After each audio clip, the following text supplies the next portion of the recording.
Cuando creo que nada anda mal, cuando creo que todo es normal, justo en el momento menos indicado y en el lugar equivocado, surgen efecto los alimentos, más el exceso de condimentos. Siento burbujas en mi intestino y no hay baños en mi camino.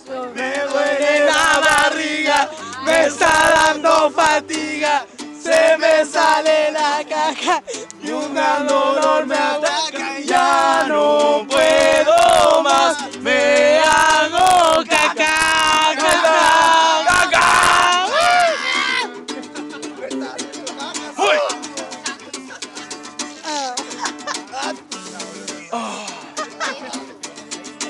Gases circulan en mi interior que me provocan intenso dolor.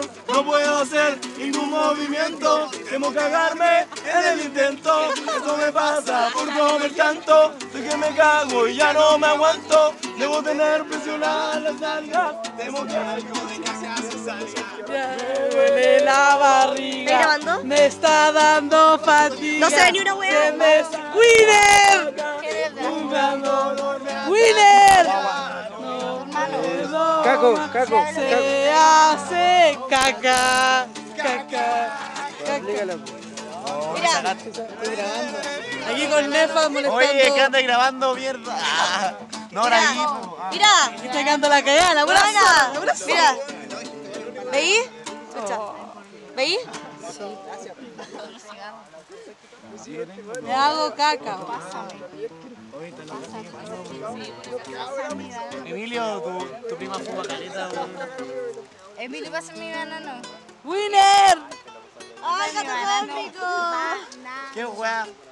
¡Qué güey! Oye, el David. David se perdió. Para una fogata. Terrible piola, pasándonos la raja en el cumpleaños la cena. ¡Sí! A todas horas. A todas horas. Está ahí, mira, Nefas, Yo vi- Caco, Winner, con ahí moviéndose la mina. La cumpleañera, claro. Ahí el hermano puta, con toda la raja. Loco se la mandó y días. Sí. Están los que nos invitaron para acá. Muy bacán. Muy bacán.